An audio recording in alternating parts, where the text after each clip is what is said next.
امریکہ اور اسرائیل کو اپنی موت نظر آنے لگی۔ ٹرمپ بالکل بری طرح پھنس چکا ہے۔ اب اس نے جنگ بندی کا اشارہ دے کر کیا پیغام دیا ہے؟ ایران نے اپنا نیا سپریم لیڈر منتخب کر لیا اور امریکہ کی نیندیں حرام کر دی۔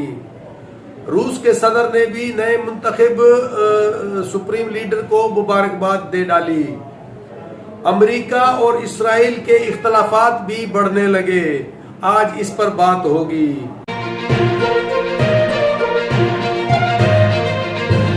السلام علیکم، میں ہوں رانا شیر محمد اور آپ دیکھ رہے ہیں میرا digital channel face of Sindh. میری دعا ہے کہ اللہ تعالیٰ آپ کو سلامت رکھے اور صحت مند زندگی عطا فرمائے۔ ایران پر جنگ مسلط ہونے کو آج 11واں روز گزر رہا ہے۔ مسلسل ایران کے نہتے لوگوں پر بمباری کی جا رہی ہے اور 1900 کے لگ بھگ لوگوں کو زخمی اور شہید کیا جا چکا ہے۔ ایک طرف تو اسرائیل اور امریکہ یہ دعوے کر رہا ہے کہ ہم نے ایران کو تہس نہس کر دیا ہے، مگر دوسری جانب اسرائیل نے عالمی سطح پر جو میڈیا کوریج ہے اسرائیل میں اس پر پابندی لگا دی ہے۔ اس کی وجہ کیا ہے؟ سمجھنے والے لوگ اس بات کو اچھی طرح سے سمجھ سکتے ہیں کہ جو میزائل ایران کی طرف سے حملہ کی صورت میں اسرائیل پر گرتے ہیں تو اس کی کوریج کو روک دیا جاتا ہے، مگر اسرائیل کی تباہی کے مناظر دکھائے دنیا بھر میں جا رہے ہیں۔ ایران نے اپنا نیا سپریم لیڈر شہید آیت اللہ علی خامنئی کے بیٹے مجتبی خامنئی کو چن لیا ہے، جس نے آتے ہی ایک بہت بڑا اعلان کر دیا۔ جو سیاسی مخالف تھے انہوں نے بھی اب یکجہتی کا اظہار کرنا شروع کر دیا ہے اور ایران کی طرف سے پوری دنیا کو ایک نیا پیغام دیا گیا ہے کہ ہم نے اپنا نیا سپریم لیڈر جو چنا ہے ہم سب اس کے ساتھ ہیں۔ مسلسل ایران پر جو بمباری اسرائیل اور امریکہ کی جانب سے کی جا رہی ہے، اب اس کے حملے جو ہیں وہ آئل ریفائنریز پر بھی ہونا شروع ہو گئے ہیں اور تہران سمیت دیگر علاقوں میں ان آئل ریفائنریز کو بھی ٹارگٹ کیا جا رہا ہے،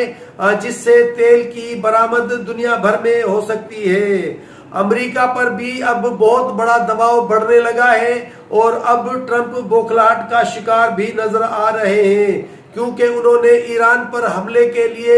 بہت سے دلائل دینا شروع کر دیے ہیں اور اس کا یہ بھی کہنا ہے کہ اگر ہم ایران پر حملہ نہیں کرتے تو ایران ہم پر حملہ کر دیتا، مگر ان کی اس دلیل کو ماننے کے لیے دنیا تیار نہیں ہے۔ اور پیٹرول کی جو اب قلت دنیا بھر میں پیدا ہو رہی ہے اور آئل ریفائنریز پر جو حملے ہوئے ہیں اس کے بعد اچانک پیٹرول کی قیمت عالمی سطح پر $119 فی بیرل تک پہنچ گئی، جس سے دنیا بھر کی معیشت کا کچومر نکلنے ہی والا تھا کہ اچانک ٹرمپ نے کہا کہ جلد جنگ ختم ہو جائے گی، مگر ہماری اسٹرائکس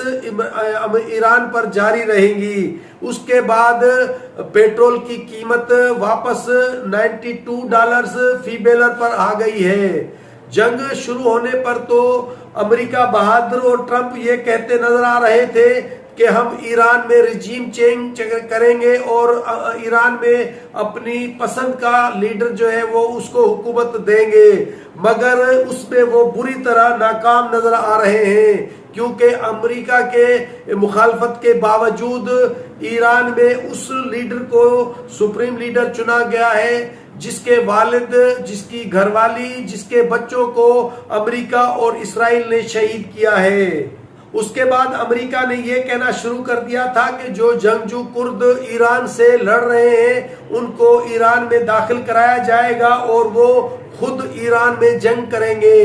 مگر اس بات کا بھی جنگجو جو کرد ہیں انہوں نے انکار کر دیا ہے کہ ہم نے امریکہ سے مدد نہیں لینی، ہم خود اپنا مسئلہ حل کر لیں گے۔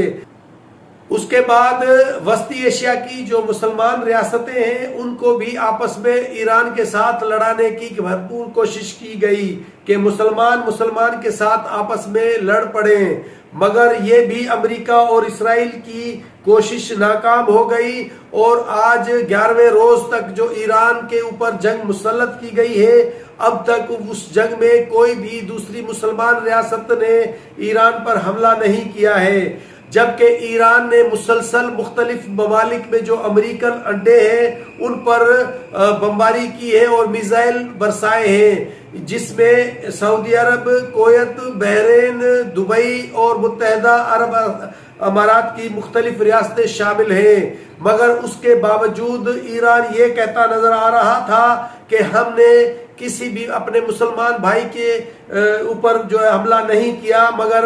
اگر اس ملک میں امریکی اڈا ہوگا اور اس امریکی اڈے سے ہمارے اوپر حملہ کیا جائے گا تو ہم اس کو ضرور ٹارگٹ کریں گے۔ تو اس طرح جو امریکہ اور اسرائیل کی کوشش تھی کہ ایران پر جو مسلمان ممالک ہیں وہ بھی حملہ آور ہو جائے، تو اس میں بھی بری طرح سے امریکہ اور اسرائیل کو ناکامی نصیب ہوئی ہے۔ اب امریکہ نے جو اشارہ دیا ہے کہ بہت جلد جنگ بندی ہو جائے گی، تو اس سے دنیا بھر میں ایک جو تشویش کی لہر دوڑ رہی تھی، جس سے دنیا بھر کی معیشت متاثر ہو رہی تھی، تو اس میں کمی نظر آ رہی ہے۔ مگر ظاہری طور پر امریکہ اور اسرائیل کو بری طرح سے اس ایرانی حملے کے اندر ناکامی نصیب ہوئی ہے، کیونکہ نہ امریکہ نے رجیم چینج کروائی ہے اور نہ ہی سپریم لیڈر جس کی مخالفت امریکہ اور اسرائیل نے کی تھی اس کو بھی منتخب کرنے میں ایرانی عوام کامیاب ہو گئے ہیں۔ اب یہ جنگ کتنا عرصہ اور چلتی ہے یہ تو کہنا قبل از وقت ہے، مگر ایک ایران نے دنیا کی ایٹمی طاقت اور سپر پاورز کو ناکو چنے چبوا دیے ہیں۔ دنیا کی ایٹمی طاقتوں کے مخالفت میں ایک ایران اکیلے سر نے جو مزاحمت کی ہے اور جو ان کے مقابلے میں وہ برسر پیکار نظر آیا ہے، تو اس سے امریکہ اور اسرائیل کو تو ناکامی نصیب ہو رہی ہے، مگر ایران کی بلے بلے دنیا بھر میں ہو رہی ہے، جبکہ ان کے نہتے شہریوں کو بھی شہید کیا جا رہا ہے اور ایران کے انفراسٹرکچر کو بھی تباہ کیا جا رہا ہے۔ آج کے لیے اتنا ہی، اگلے پروگرام تک دیجیے اجازت، اللہ حافظ۔